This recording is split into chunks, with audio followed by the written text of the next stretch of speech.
I've been fortunate enough to be interviewed by Murph the Borough on Channel 3, and so we're on TV this month. The rabbit. That's Murfreesboro. Oh, that's right, they changed You it. said Murph the Burrow. I did. It's Murph the Rabbit. Oops, excuse me, Murph. And by the way, I did embarrass Murph enough to get his membership into the society.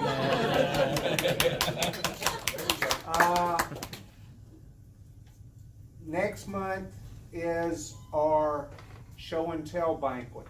The show and tell is going to be, it is on Monday night, the 18th, which is the day after St. Patrick's Day. It's going to be at Oakland's Mansion. They've been quite gracious in letting us use their room free of charge. Dinner is going to be chicken gumbo. It's $15 per person. You can sign up now. Give money to Sandra a check. You can sign up online. Just understand that if you sign up and then you no-show, we're going to keep your money. We're going to eat your chicken. We're a greedy organization. Let's see. And the show and tell, the starting time, they're going to open the doors at 5:30.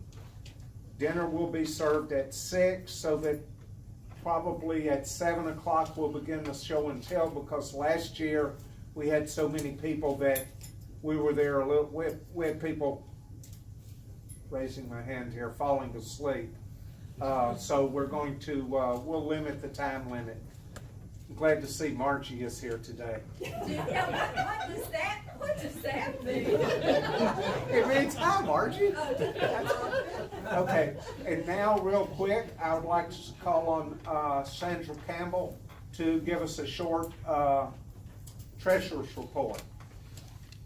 Okay, so the QuickBooks is going pretty well, and I can say that we have taken in this period since the last meeting, January 21 till yesterday, $3,860, a variety of things, but one I wanted to mention was the Adams family gave us a $2,000 donation, and there were 18 new members in that period and 33 renewing members, and book sales. I have a treasury report on the table if you would like one.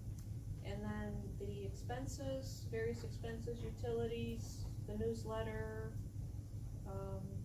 came to $1,445.77. So we have a balance in our operating checking account of $24.14 and of course, we still have the same $8,500 in our savings account. Okay, now I'd like to call on Pettis Reed real quick to give us a quick membership update. There he is. He was hiding. Tell you what, Walter, I'll never be quick with anything. And see, I see that's tonight.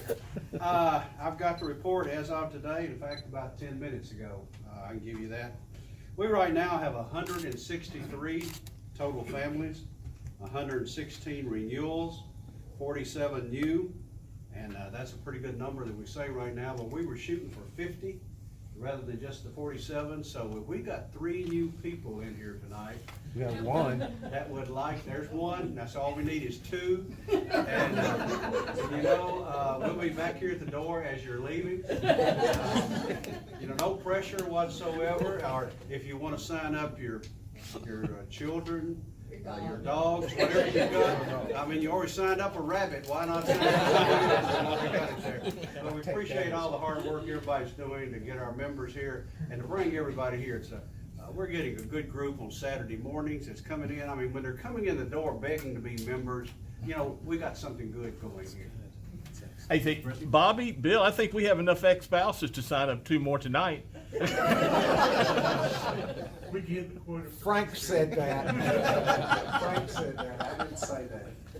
Thank you. I didn't call on Bonnie tonight because we really we haven't had a board meeting. Our next board meeting isn't until next month.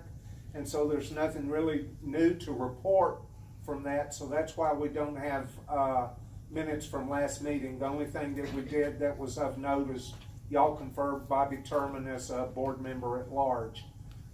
So at this time, with no further ado, Eddie, as program chairman, I will turn the microphone over to you. All right, thank you. Walter, I appreciate it. Yes, sir. The new dress code. Welcome everybody to the Murfreesboro City Council meeting tonight. We've almost got a quorum here. We've got Vice Mayor Madelyn Scales Harris over here to my right, and Ronnie Martin back here in the back, and I'm Eddie Smotherman, and I'm honored to be with you tonight. Actually, in all seriousness, we're celebrating Black History Month this month, and I know that the coverage will be wonderful tonight because of our speakers, but I wanted to throw a few chips out to you and see how you score on these. Anybody know who the first county commissioner was? Black African American county commissioner. No. Ms. Kilgo or Johnny Murphy? Murray. Murray. Johnny Murray. How about the first elected Tennessee House of Representative member? Black African American. People? Samson Keefe. Y'all doing well. Nashville Barber. Elected in 1872. But who was the first elected legislator, state legislator in the United States? It's getting tougher. Okay, it was 1836 to 1837. Dr. Tauber's the only one that was elected.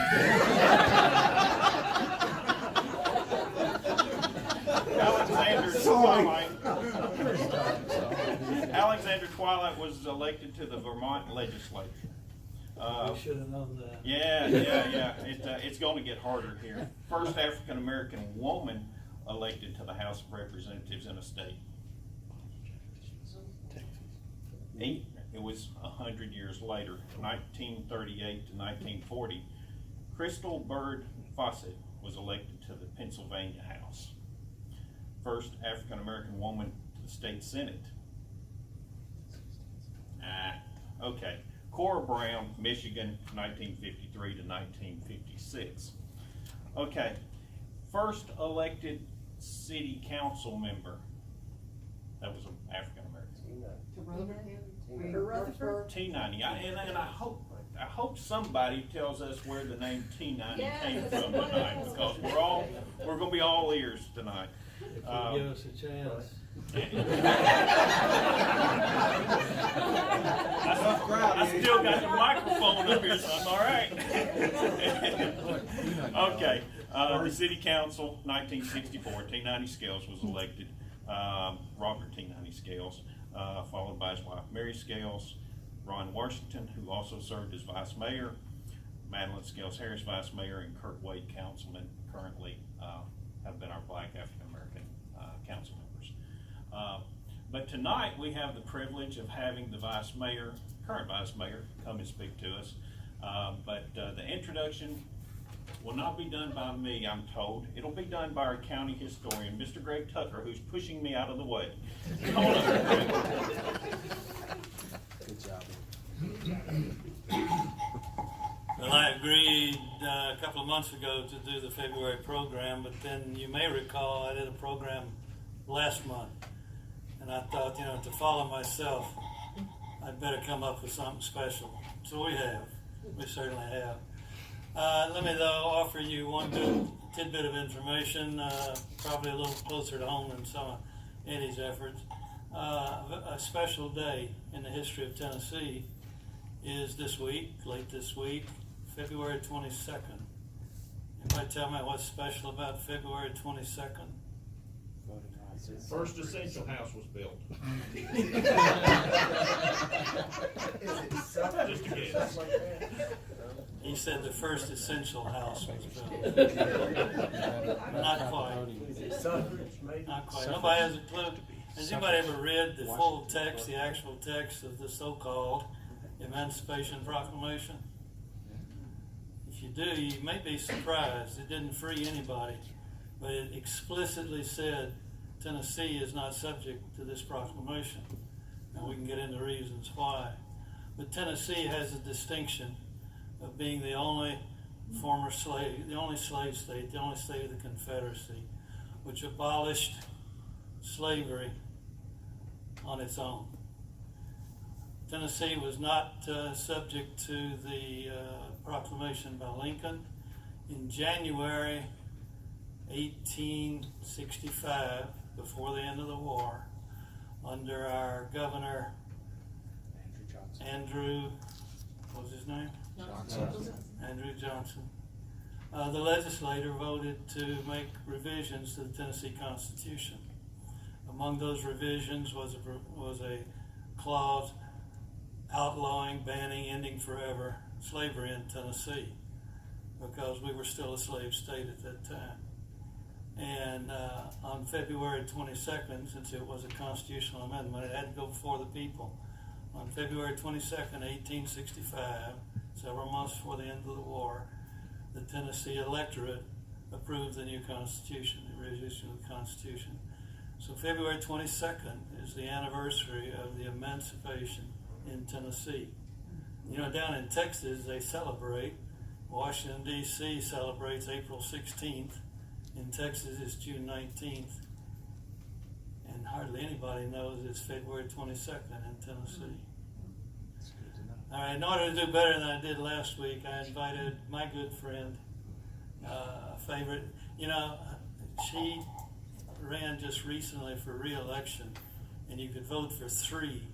And guess who got more votes than anybody else on the ballot? Yeah, even, where's that other fella?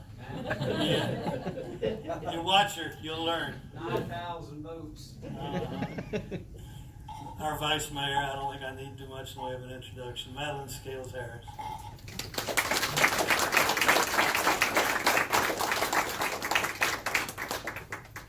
Good evening. Y'all pretty rough group here. Maybe I'll tell you a few lies here. You wouldn't know the difference, would you? Thank you. First, giving honor to God. Amen. Without him, I wouldn't be here today. I mean, he's all my strength. Even in my times of joy, sorrow, I can always turn to him and give him the praise. I want to thank Greg for the invitation. I don't know why you asked me to speak, but I'm here. And I want to thank you as a group for coming out to hear the story of my life and my family's life. And I want to thank Ronnie and Eddie for your support, not only here but on the council, for Baby and me. I appreciate that. This lady you see standing before you right now has a lot of physical and emotional scars behind the smile you see when you see me a lot of times. I have been through in my lifetime, in the 66 years I've been on this earth, I've been through humiliation, integration, segregation, but I stand here tonight determined to keep on stepping. Yeah. My life's journey began in November of 1881 when my grandfather, paternal grandfather, Henry Preston Scales, was born.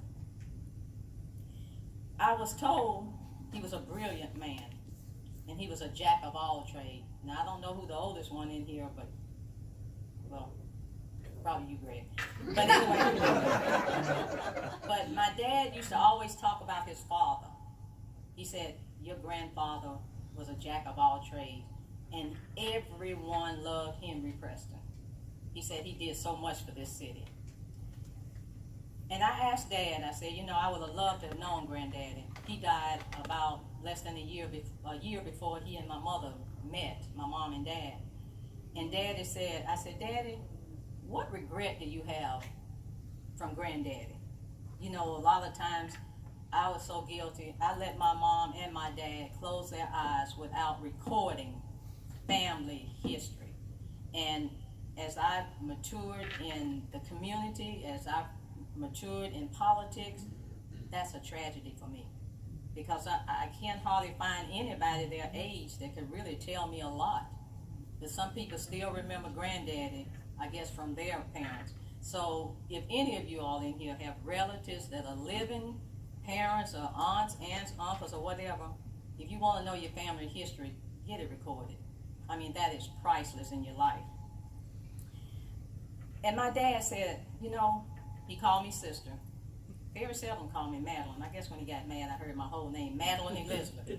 But he called me sister. He said, you know, your granddaddy always talked about and kept a crumbled piece of paper in his pocket, talking about he was the first man to actually draw out the stretch limo.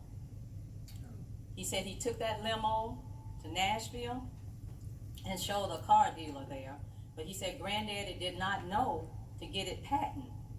He said, so granddaddy always talked about that, and he carried this little crunched up piece of paper, and he said you could barely see the drawings then, but he had that idea of a stretch limo. And I said, wow. He said, I just feel like daddy just had something to do with that stretch limo. My grandmother, grandfather was from Williamson County. And my grandmother, Willie Burkeen, she was from Shelbyville. And she was a sweet, sweet, kind lady. I knew my grandmother. She always walked with a limp.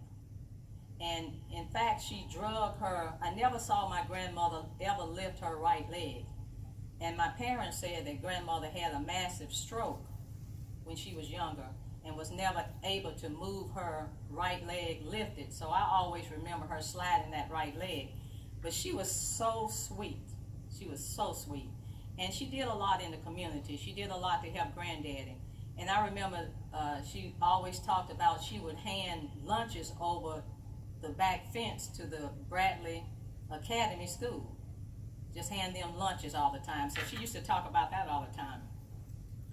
My mom, my maternal grandmother, Elizabeth Carruthers, she was born in Eufaula, Alabama. That was my mother's mother. And she was about this tall, because I remember always patting on her head. We called her other granny.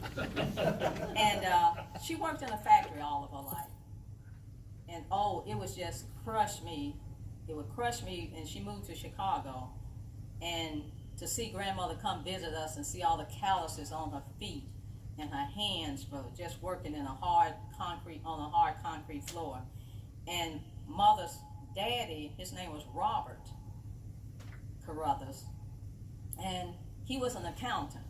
And my mom used to always talk about how her dad used to go to work in a full suit, and they would put him in a closet to work all day long. And she always talked about she was determined that she was going to be something in life and would not have to do that. And she said her father always encouraged her, said, Mary, what do you want to be? She said, I want to be the greatest teacher that ever lived. He said, you'll do that. Just keep trying, keep trying. And mama didn't have many friends, grandmother said, when she was growing up, because when the friends would come over, she would line all of them up in chairs and teach them. So she ran all of her friends away. And so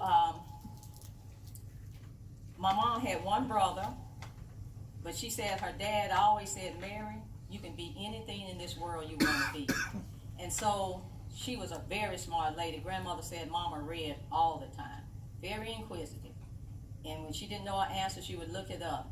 She said she used to worry about mama because she kept her head in the book all the time. But she was just determined to be the greatest teacher. My dad, he was born right here in Murfreesboro. I can't remember. Daddy was either raised part of the time on the top floor of the funeral home, because it used to be a two-story funeral home, or either he was raised next door to our house in the home place, right next to the funeral home, 2 houses down. Here's how he got his name. When he was born, his oldest sister, Ruby Mae, when she first saw him, grandmother said she covered her eyes and screamed, oh, look at my T90, my beautiful T90 brother. She was trying to say tiny, but she said T90 brother. And grandmother said from that moment, everybody called him T90. In fact, a lot of people, we didn't realize until Daddy died, did not know his name was Robert. Because when he ran for election, they had on the ballot Robert Scales. You know how they put the sample ballots out early. And Mama started getting calls, and Dad, I thought you were running, T9, I thought you were running. He said, they said, you're not on the ballot. He said, I'm on the ballot. And they looked. And so they had them to add T90 on the ballot so people would know to vote for T90. But how they met. My mother was at Knoxville College, and her roommate was my daddy's sister, Aunt Wilma.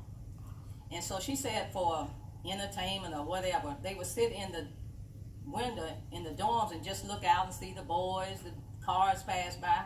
And Mama said, up drives this guy in this nice looking car, and all the women started screaming when he got out. You would have thought he was a famous actor or something. They were screaming, he was so good looking.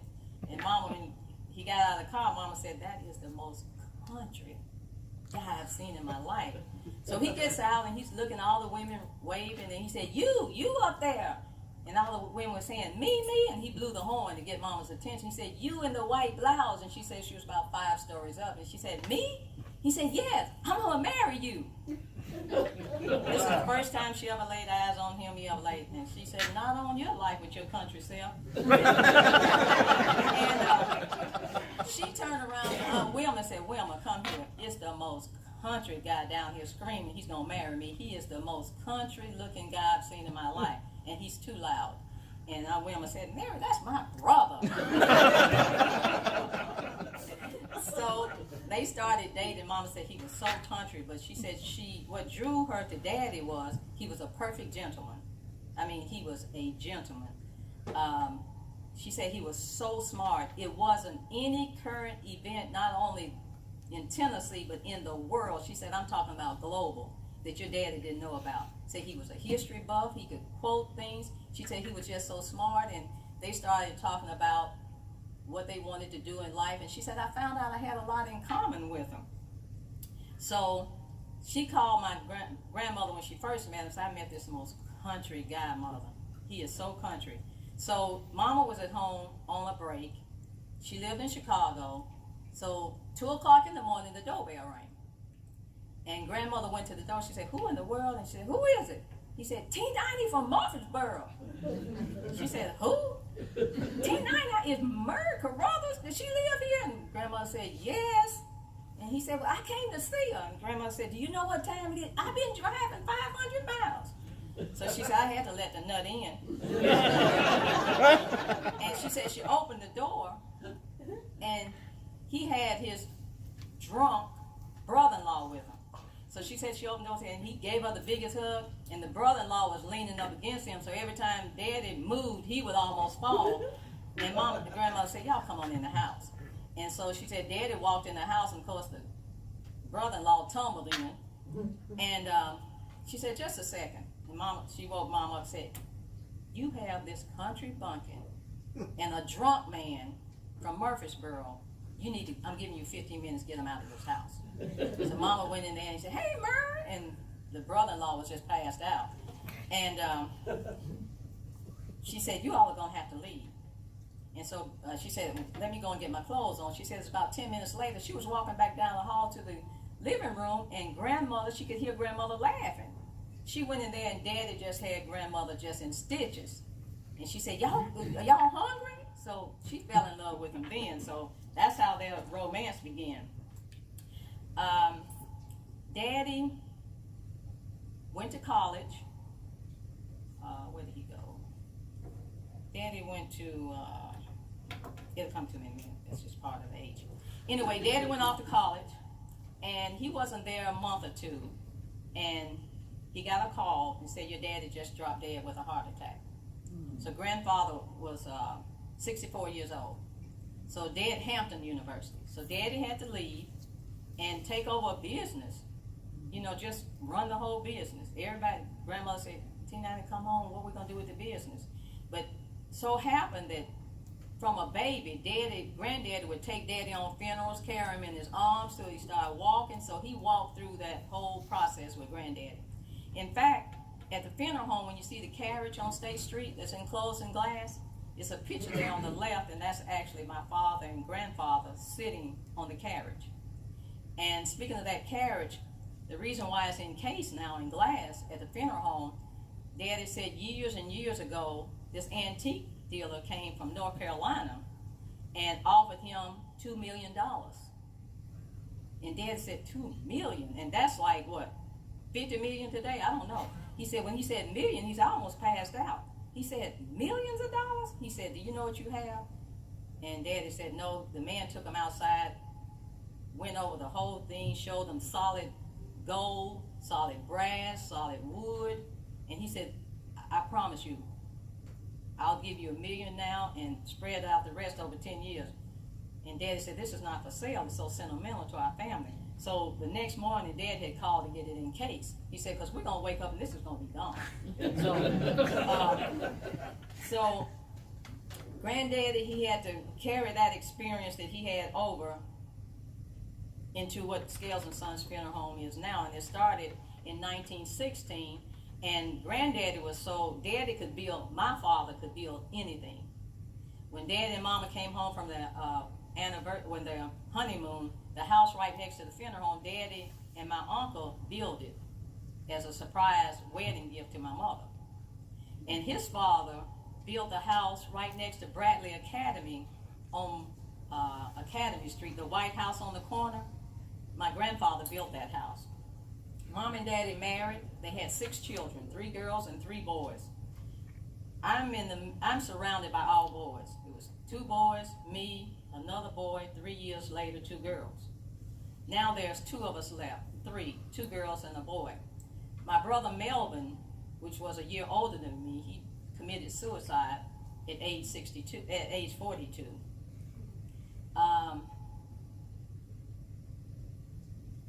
That was hard. Mama just had to know why, because Melvin was so happy. And so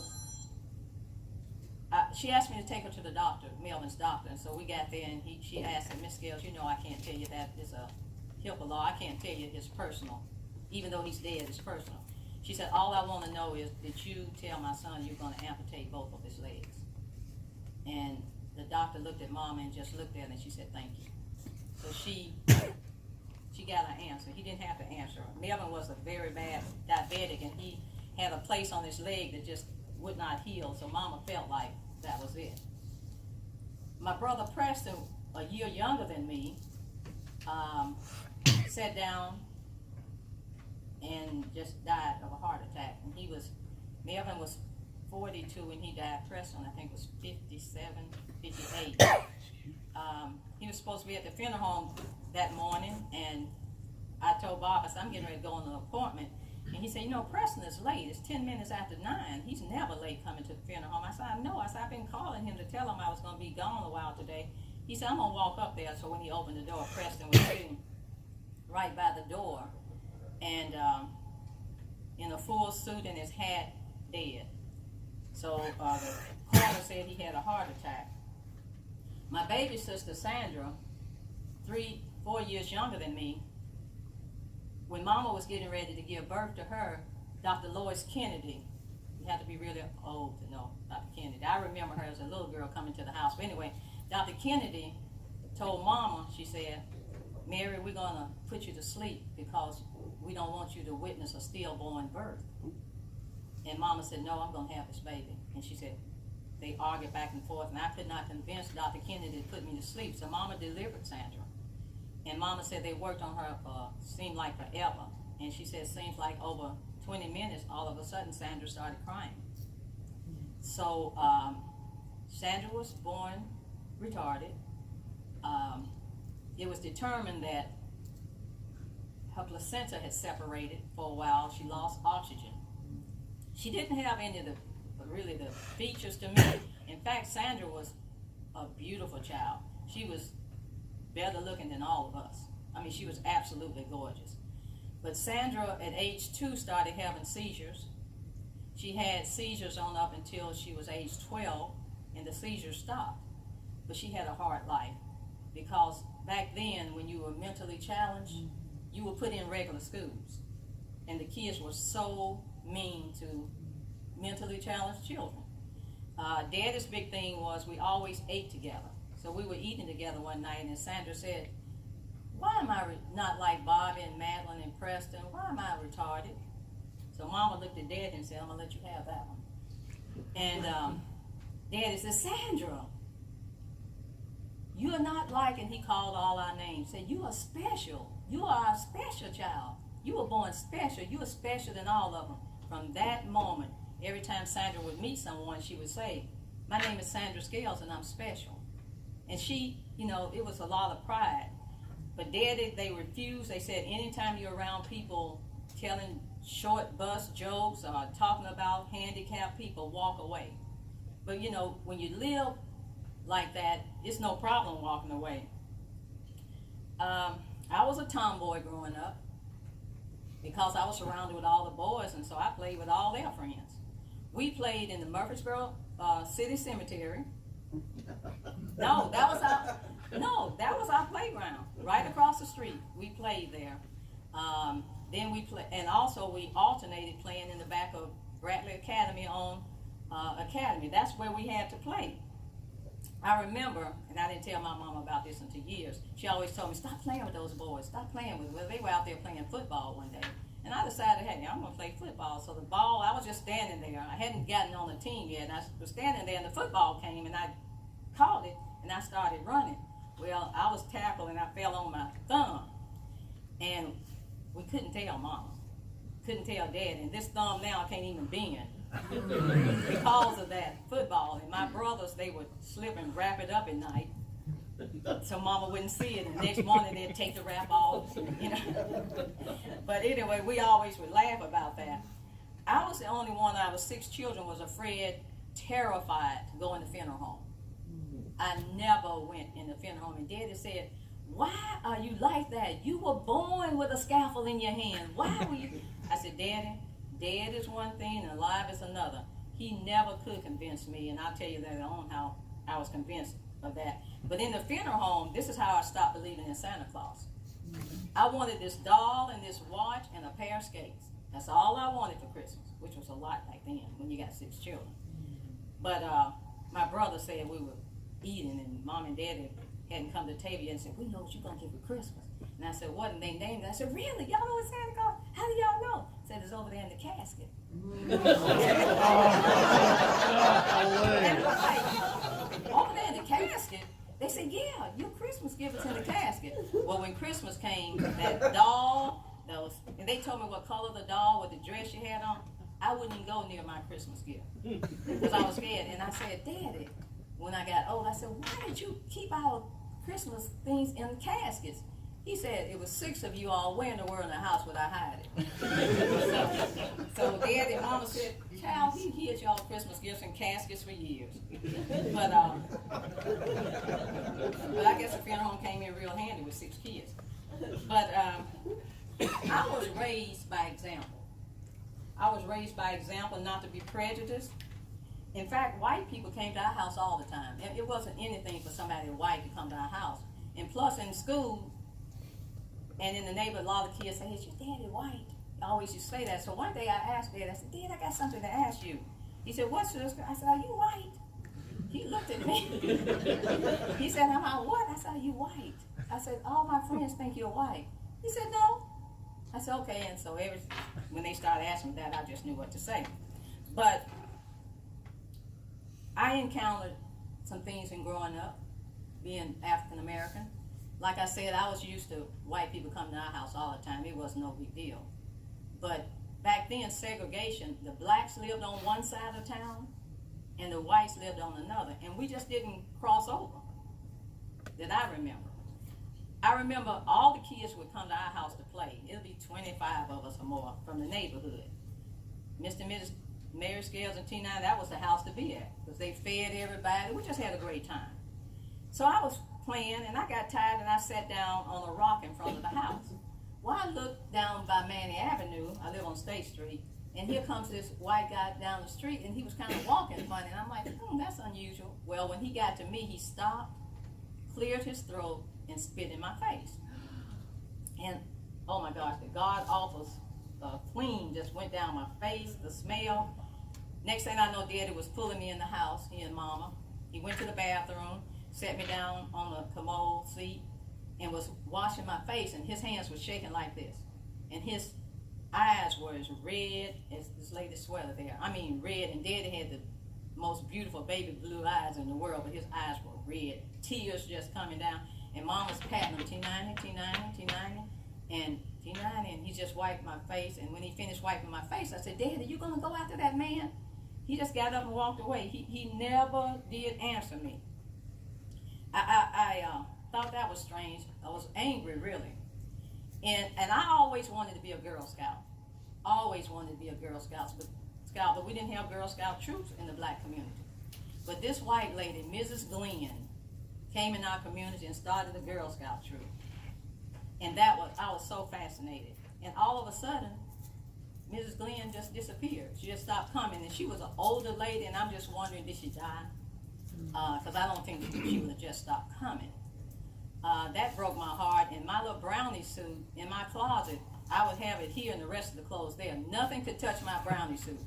And just about every other day I'm ironing it. Mama said, you are going to kill that suit. But I just wanted my suit to be ironed. Then we had an awful fire at our home. We were all in the den. And my dad had a terrible scar all the way on from here to here on his hand where they broke the glass out, he and my uncle, and actually pulled us out of the house. We had nothing but the clothes on our back. So when I say I know how it is when someone has nothing, I've been there. But, people start bringing clothes.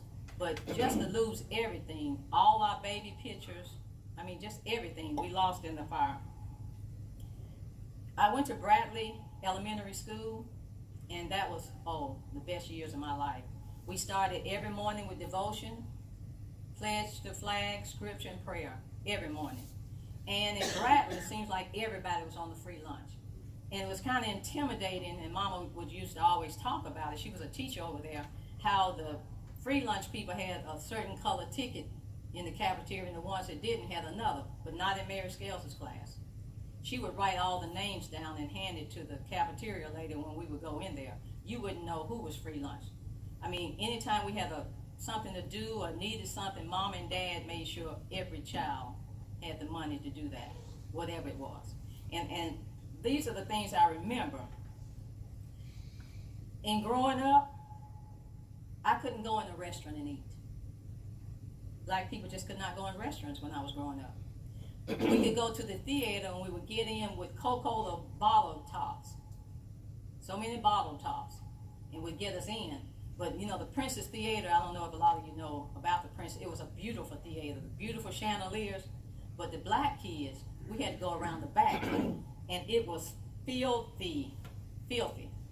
And when you walk, you could hear yourself walk with all the Coke and stuff on the floor. And as soon as you open the door, it was this huge water fountain against the wall said colored only. And that's where we had to drink, and then we had to go upstairs to the balcony. But Daddy, I said, Daddy, why we can't go on the floor? And Daddy said, do you not know you got the best seat in the theater? And I said, what? He said, you want to be up. You don't want to be right down at the theater. So he convinced us that we had the best seats. You did. Yeah, we did.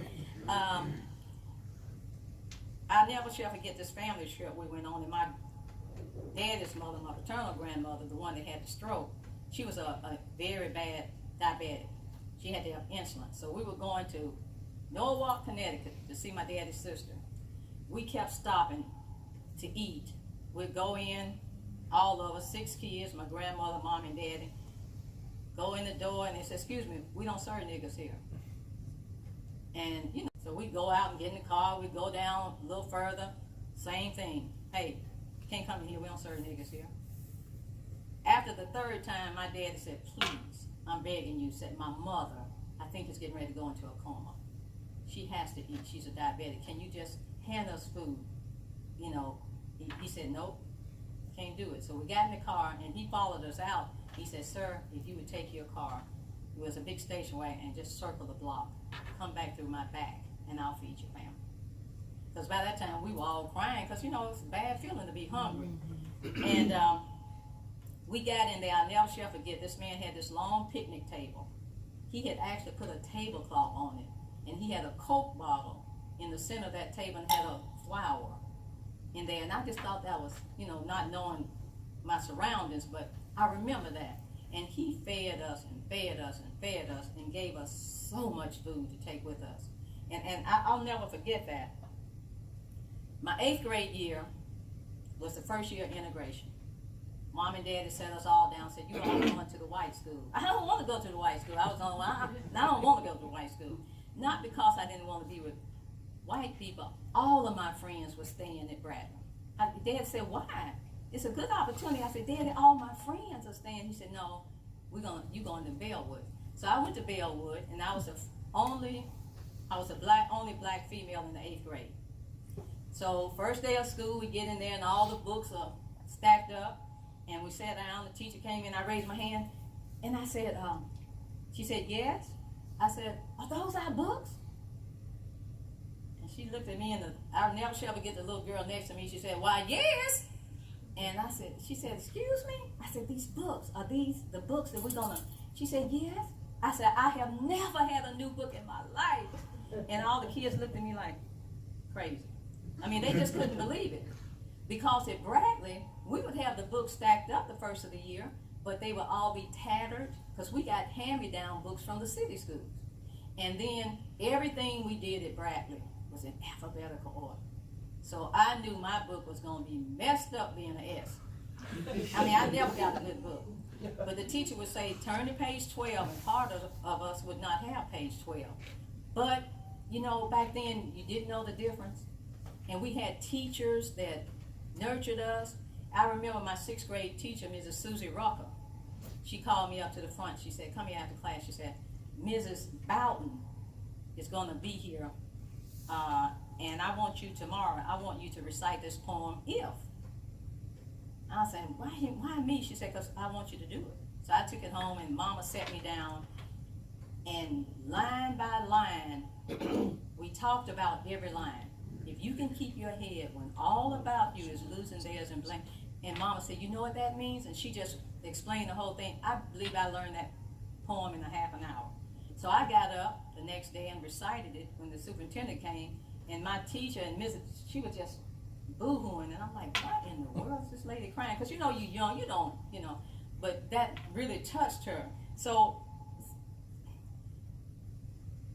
when you've been through things and you've been up against things, you know, one other experience at Bellwood, we were going down the hall to the cafeteria. I'll never forget that. And we were walking, these 2 girls behind me, they just slammed me up against the brick wall and just had me by my back, by my neck.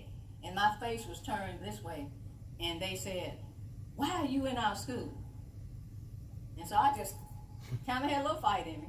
I just, you know, did this, and with both of them, you know, got them off of me. I said, I'm here to learn. Why are you here? And those little girls, we became good friends.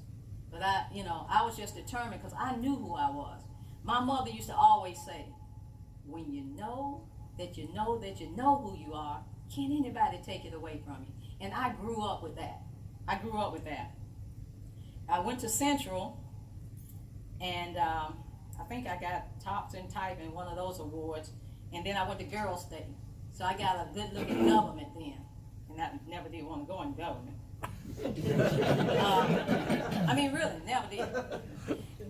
Other things have happened to me in my life that I can't even talk about. I mean, I'm serious. It is just too painful. Too painful. You would not believe. Because you have to walk in my shoes. But if you just tried my shoes on, you'd be surprised. So I won't talk about some of the things. Daddy was always giving. He was always giving. He would give, when I tell you he'd give you the shirt off his back, Daddy walked out of the house, he always had a suit and tie on most of the time if he wasn't fixing somebody's house or something. And I never shall forget, Daddy walked in the house and Mama was cooking, she turned around.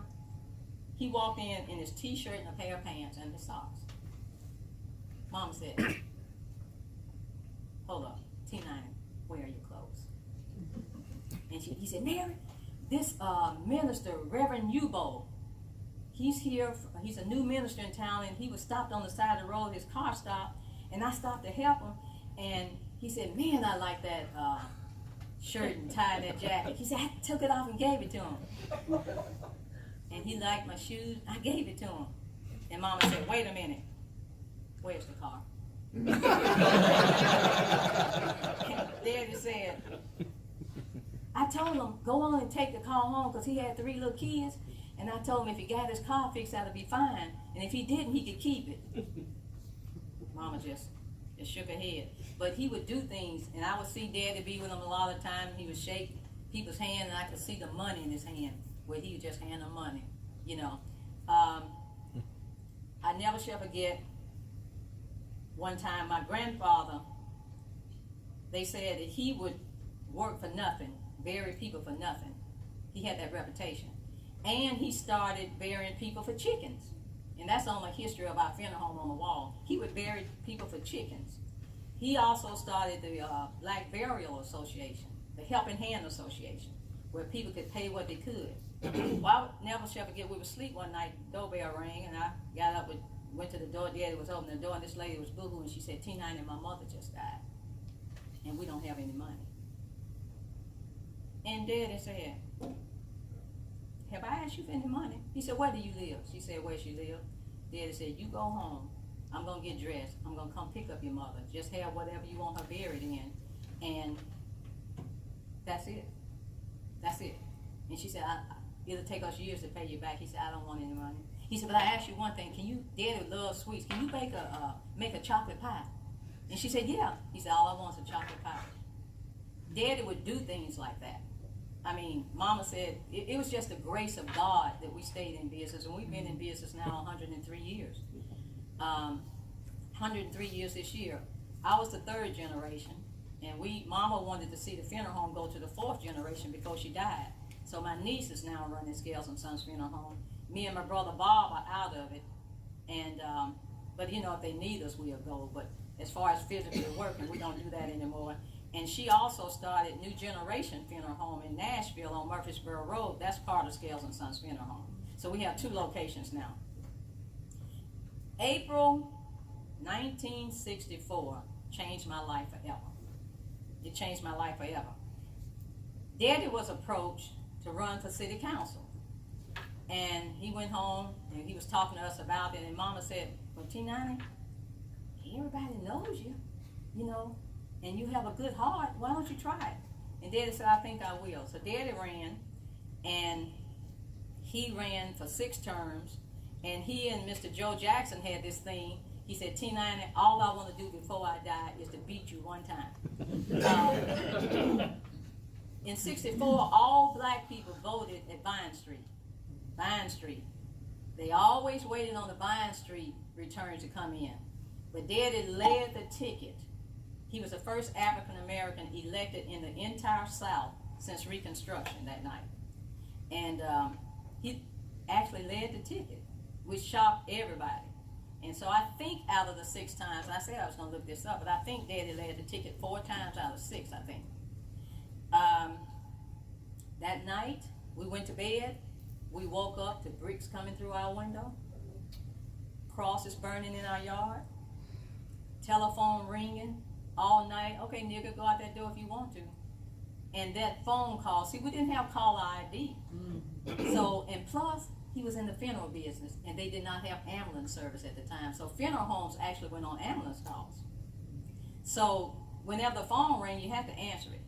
And they started, it could be the most terrible weather, and they said, go to 318 East State Street, get there, would not be a house or anything there. The weather could be bad. They would call it for tricks, you know, go here, but you always had to go. And so, but those threatening phone calls, it used to scare me to death. I always thought when my daddy left out of the house, he was going to be gone forever. One thing I remember about my dad, and so many people tell me this, that Daddy stopped the riots in Murfreesboro. He stopped the riot from coming.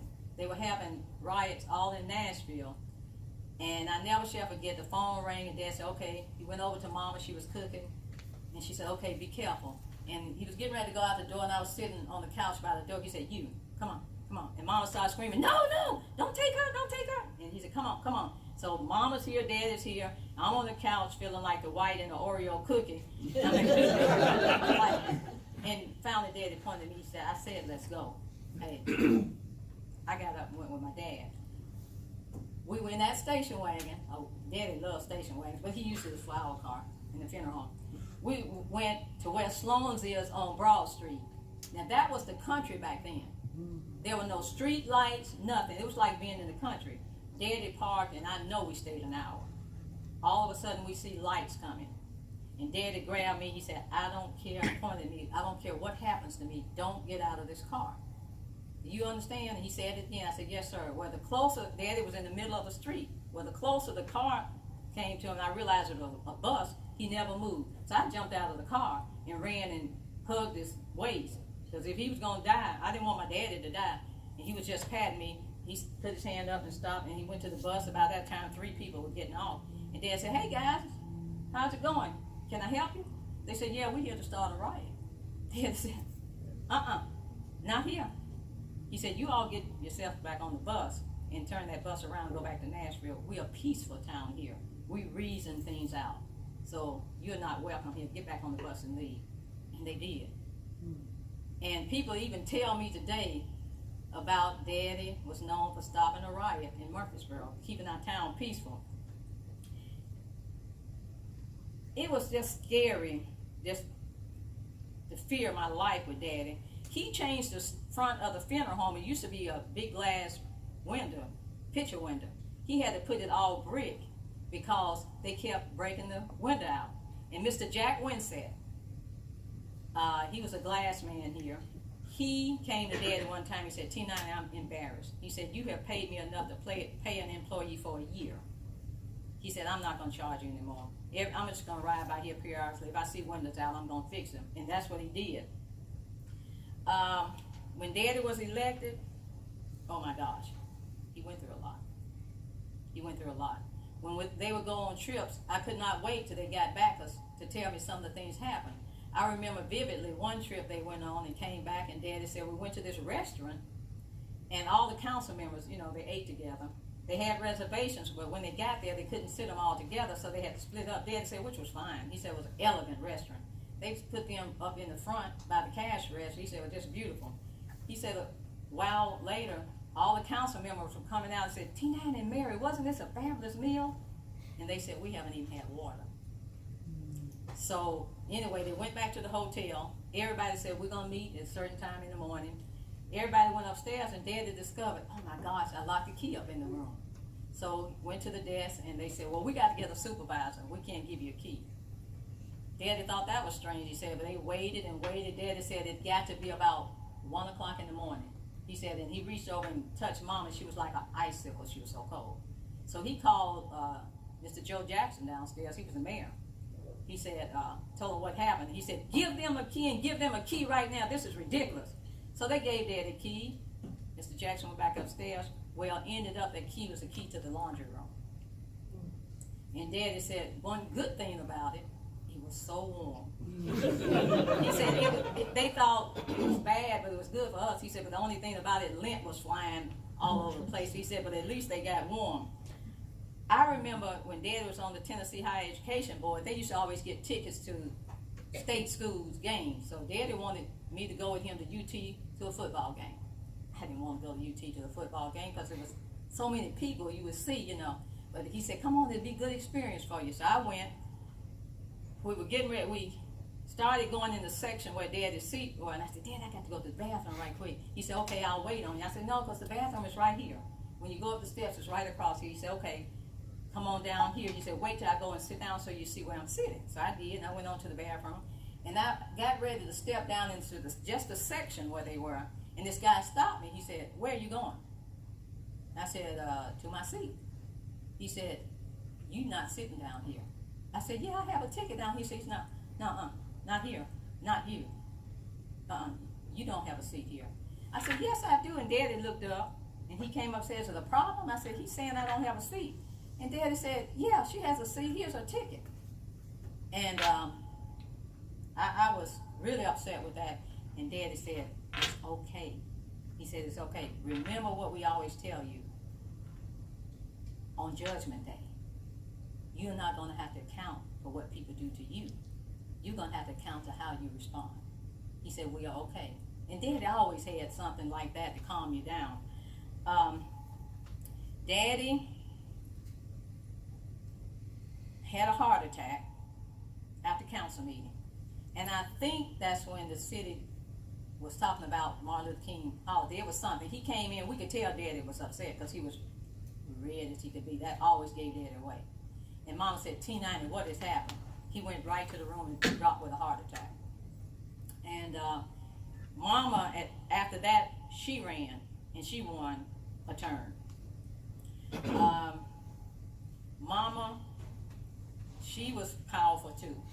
My mom she was a great example. I had to grow up fast. Mama finished school after all of us were born and up and walking. She went to Tennessee State because she applied to MTSU and was denied because of the color of her skin. So she had to go back and forth to Nashville, Tennessee State to get her college degree.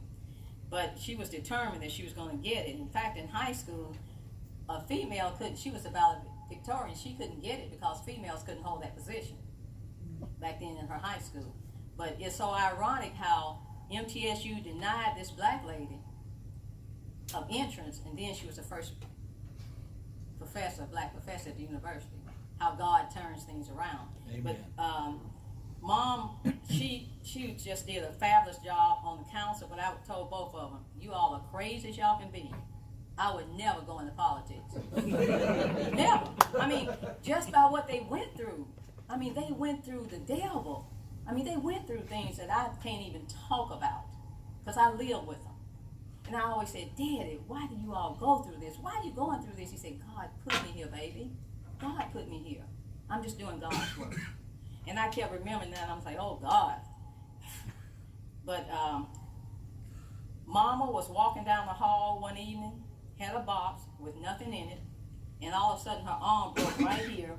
And where I'm bending right here, her arm just bent right there. It was kind of dangling my hand. Took her to the hospital. The doctor did the surgery. He said, I'm sending it off for a biopsy, but we'll see when it comes back. And I said, why are you sending it off for a biopsy? He said, I'm just want to check something out. So he left out of the room. I followed him. I said, you know what you saw. You said you've been practicing medicine over 20-something years. Does my mama have cancer? He said, I don't know. I said, yeah, you know. I said, you've seen enough of it. He said, I said, look, tell me. I said, tell me, I'm okay. I said, they're not going to be okay in there. I said, but I'm the strong one. I'll be okay. And so he said, I think it is. So anyway, long story short on that, Mama had multiple myeloma. Dr. Barton said, Ms. Scales, the kind you have, I haven't had a patient to live over 5 years. 70-something% of my patients died within the first 3 years, and then others died in 2 years. My mama lived 15 years. And she always told him, you the doctor here, and my doctor up there is going to make my final call. So I asked him, I said, when you see my mother declining, please tell me. I want to spend quality time with my mother. So he told me, he said, your mother's getting weaker. So I just went to State Farm and gave them maybe a 2 weeks notice. I said, I got to retire. And the retirement people say, oh no, you don't need to retire. You're going to really cut your retirement. I said, I got to go and take care of my mother. So I spent 4 the most rewarding, happy years in my life taking care of my mother. I learned so much from her. We talked so much about a lot of things. She shared, we became so close. She said, Madelyn, I raised 6 kids. She said, I'm glad to have this time with you. She told me a lot about the family. So,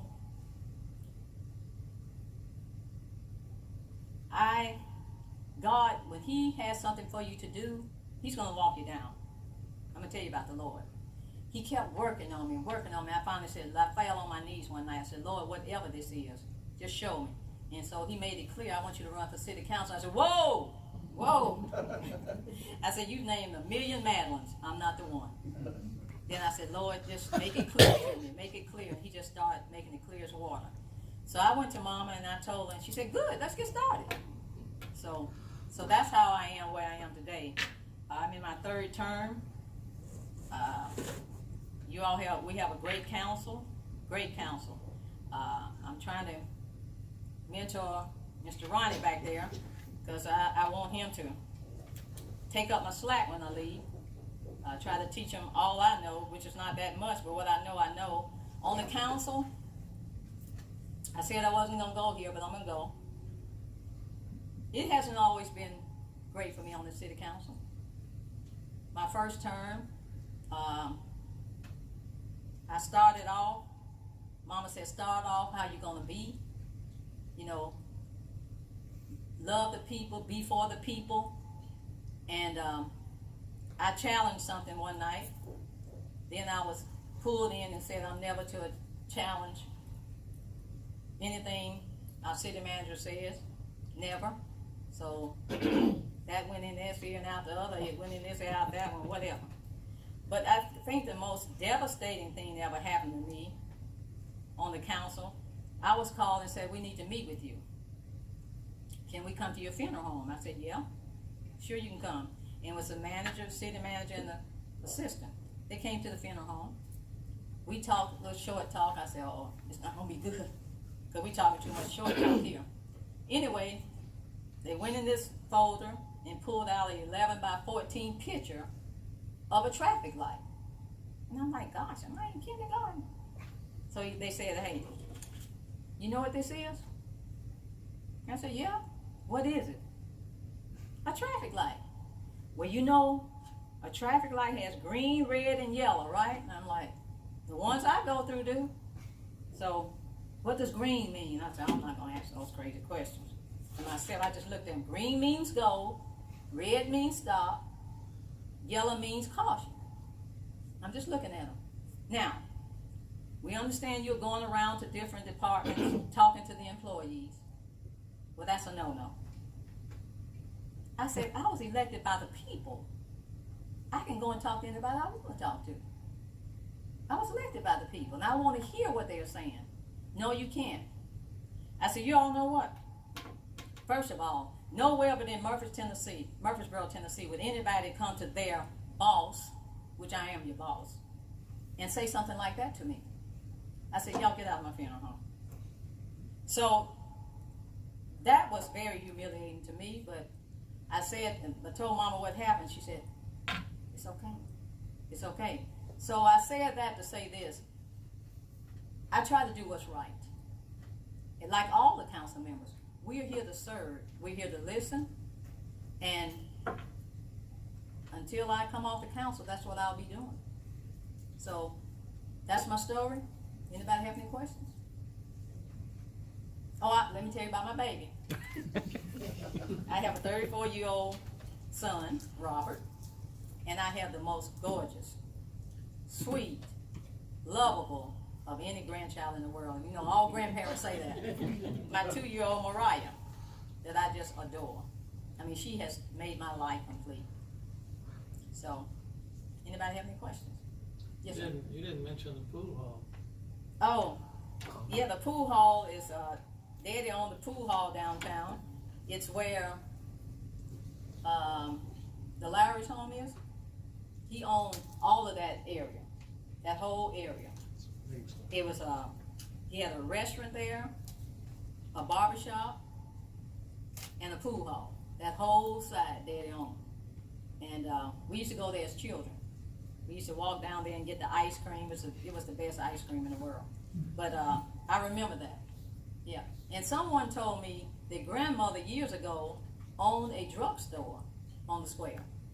They used to always tell us that, so I don't know. But people used to tell me grandmother, don't forget your grandmother owned a drugstore down there. Didn't the funeral home at one time on the square too? Yeah, I was told it was in that area. Mm-hmm. Yeah. And before my daddy died,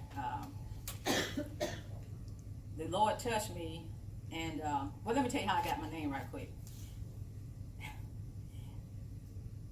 This lady died from Shelbyville, and Daddy came over the house and said, come over, I want you to meet Madelyn. And I said, Dad, I'm scared to go over there. He said, come on. And when I walked in the door, she started screaming and hollering. She said, oh, Tina, she's beautiful. You kept your promise. You're going to name her after me. And I looked at Daddy because I was always told that his mother wanted to name me Madelyn because she loved the name. And so Daddy was walking me back. He said, sister, please, I'll buy you a car. I do it. Don't tell your mama. I said, Daddy, I love you, but I got to tell Mom. He said, I promise you, I'll give you a car. A car. He said, please don't. I said, Daddy, I got to. So I told Mama. Mama said, they always told her that your grandmother wanted to name you because she loved the name Madelyn. But come to find out, Daddy admitted that grandmother wanted him to marry Madelyn. Yeah, she loved Madelyn. Yeah. So Mama said after all these years it came out. So that's how I got my name, and I thought that was funny. But how I became unscared of the funeral home. Daddy was in Adam's place a week before he died. For some reason, the Lord touched me because He always wanted me to work with him in the funeral home. So I went and told my mother and Bobby, who was running the funeral home. They said, we're going to give you, just come back at 12 o'clock tonight. I said, okay. Went back at 12. Bobby said, here's your test. You go in the embalming room. I want you to go in my office and get my case. You go through the embalming room, this lady named, you're going to lift her head up, pull the key out, go to the office, get my case, and come back out the same way with no lights on. I said, oh my God. So anyway, I went and no lights, and I'm digging and lifted the lady's head up, and I was looking, nothing under there. Bobby had put the key in the middle part of her back. So I had to kind of lift it. Anyway, I got the key and came back, and I ran to Adam's place and told Dad, and he was totally unresponsive. I mean, he did not respond to us at all, and hadn't responded in about 3 weeks. But tears just rolled down his eyes. So he knew before he died that I was going to actually go in the funeral home. Yeah. Any questions?